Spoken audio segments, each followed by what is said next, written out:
Dear student अस्सलाम वालेकुम। आज का हमारा लेक्चर है 10th क्लास ग्रामर। नरेशन पढ़ने जा रहे हैं। नरेशन क्या होता है? एक बयान होता है। इसकी दो किस्में हैं। डायरेक्ट स्पीच क्या होती है? Direct speech is that form of narration in which actual words of speaker are reported. ये क्या है? एक नरेशन की वो शक्ल है, वो बयान है जिसमें किसी मुतकल्लिम के अपने असल अल्फाज शामिल होते हैं। क्या डेफिनेशन इसकी बताई है? आप राइट कर लें। Direct speech is that form of narration in which actual words of speaker are reported, जिसमें किस जिस्म के असल अल्फाज क्या किए जाते हैं, शामिल किए जाते हैं। And what is indirect speech? Indirect speech is that form of narration in which what one speaker says is reported by another with same accuracy but without using his own words. किसी मुतकल्लिम की कही हुई वो बात जिसको कोई दूसरा शख्स या वही शख्स खुद दोहराए, मफहूम वही का वही रहे लेकिन अल्फाज का रद्द बदल हो, अल्फाज की क्या हो, तब्दीली हो, तो उसे कहते हैं indirect speech. When we change direct speech into indirect speech we have to face certain changes. जब हम डायरेक्ट स्पीच को इनडायरेक्ट स्पीच में चेंज करते हैं तो हमें मुतअद्दिद तब्दीलियों का सामना करना पड़ता है। तो आज हम पहली तब्दीली आपको पढ़ा रहे हैं। अब पहले तो वैसे आप देख लें, डायरेक्ट स्पीच में एक फिक्रा लिख रहा हूं, आई से टू यू। मैं आपसे कहता हूं, कॉमा इन्वर्टेड कॉमास में, आई एम इल टुडे। आज मैं क्या हूं? बीमार हूं। Full stop commas close. तो एक ऐसा हिस्सा जो कॉमास क्लोज से पहले आता है इसे हम कहते हैं, ठीक है, रिपोर्टिंग स्पीच। Reporting speech. और एक ऐसा हिस्सा जो कॉमास क्लोज के अंदर आता है इसे कहते हैं हम रिपोर्टेड स्पीच। क्या कहते हैं? Reported speech. ये इंट्रोडक्टरी वर्ड्स होते हैं और ये क्या होता है? अहम मेन पार्ट ऑफ सेंटेंस होता है। सेंटेंस का मफहूम बयान करता है, सेंटेंस की टाइप बताता है। आया ये असर्टिव है, आया ये इंपेरेटिव है, आया इंटरोगेटिव है, आया ये एक्सक्लेमेटरी है, आया ये विश कर है, क्या है।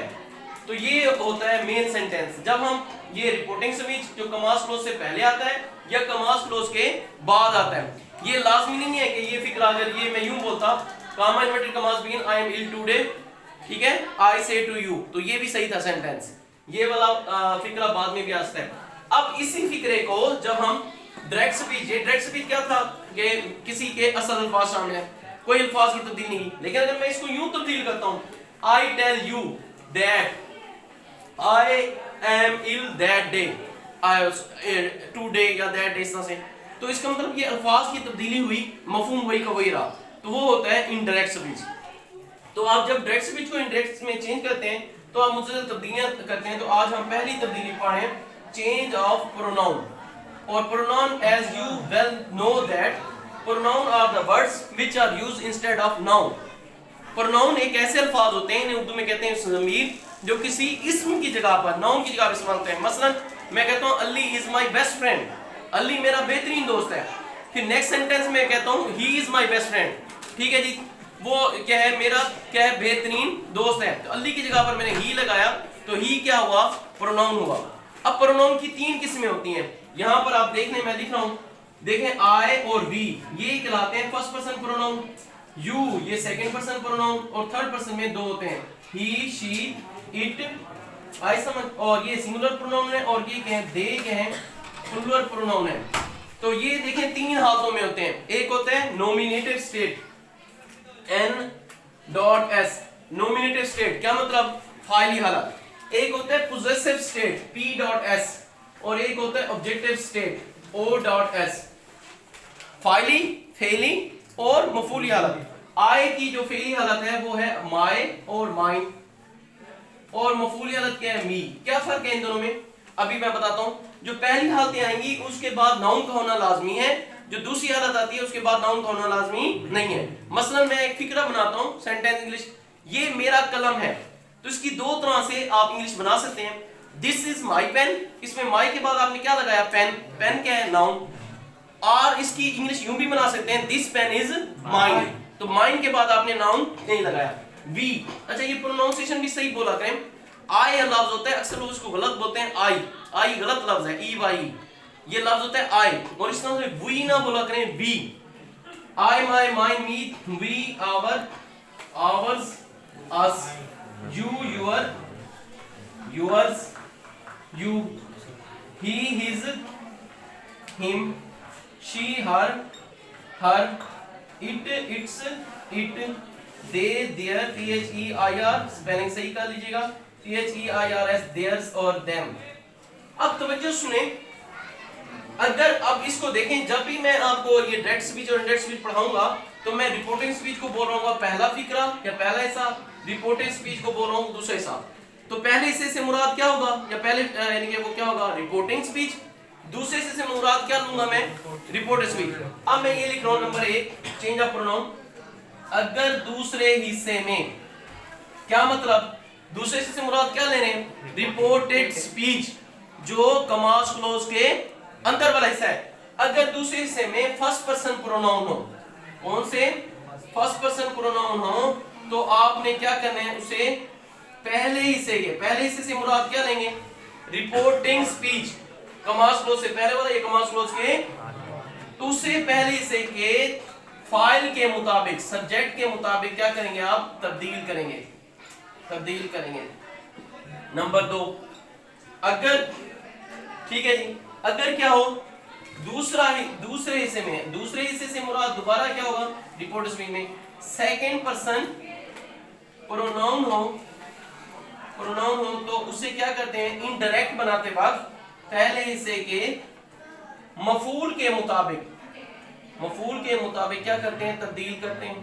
अब अच्छा, अब ये भी एक यहाँ पर बात डिस्कस करते जाएं कि अगर खुद पहले हिस्से में सब वो ऑब्जेक्ट हो ही ना, मसलन यू होता फिक्रा आई से और उधर तो यू, फिर क्या करते हैं, तो यू को यू भी रहने देते हैं, वरना या फिर थर्ड पर्सन में तब्दील करते हैं, ठीक है। जबकि third person remains unchanged, third person में किसी किस्म की कोई तब्दीली नहीं करते, थर्ड पर्सन में किसी किस्म की कोई तब्दीली नहीं करते। अब यहां तक आपने पढ़ा, इसको अब मैं एग्जांपल इरेज करने को जा रहा हूं और आपको एक एग्जांपल देता हूं। ये चीज मैं इरेज कर लूं, अच्छा जी।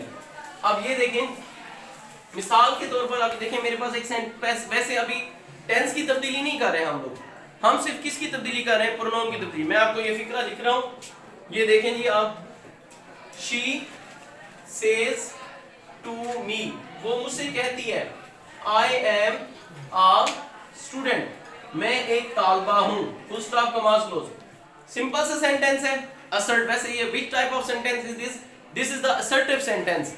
What is assertive sentence? Assertive sentence is that type of sentence in which positive form of verbs is used or negative form of verbs used, लेकिन हम उसको ये कहेंगे positive sentence, मस्बत फिक्रा कहलाता है।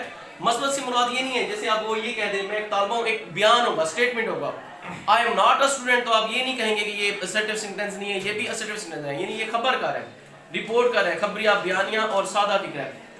तो इस किस्म के फिक्रे में हम क्या करते हैं, ये देखें, शी सेज की जगह पर शी सेज भी लगा सकते थे, या आप सेज की जगह पर टेल्स भी लिख सकते हैं।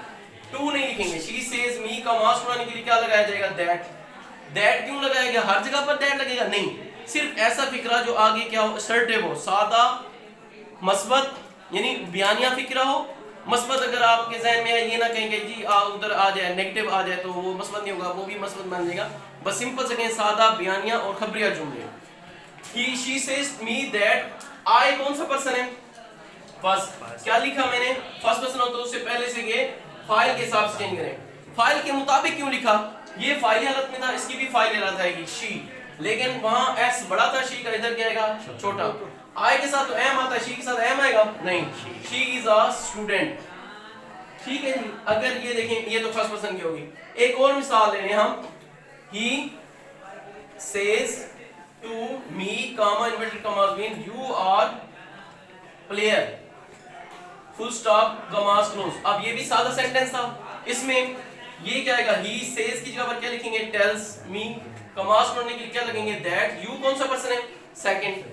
कहां पर तब्दील होगा, पहले से के मफूल के हिसाब से, me मफूली हालत थी, जबकि ये फाइल में है तो इसकी भी मी की फाइल आ जाएगी, दैट आई। और आई के लिए आपको बता दें, फिक्रे के शुरू में है या दरमियान में है, कैपिटल में लिखा जाता है, स्मॉल लेटर में नहीं लिखेगा। यू के साथ आ रहता है, आई के साथ क्या आएगा, एम, आई एम प्लेयर। और इसी तरह से अगर यहां पर होता ही सेज मी, फर्स्ट नहीं, यू की जगह ही होता, ही इज प्लेयर, तो आप ये वैसे का वैसे देखिए क्योंकि थर्ड पर्सन में कोई तब्दीली नहीं होती। तो आज हमने क्या पढ़ा, प्रोनाउन की तब्दीली पढ़ी। अगर कोई चीज समझ नहीं तो आप दोबारा पूछेंगे, ओके।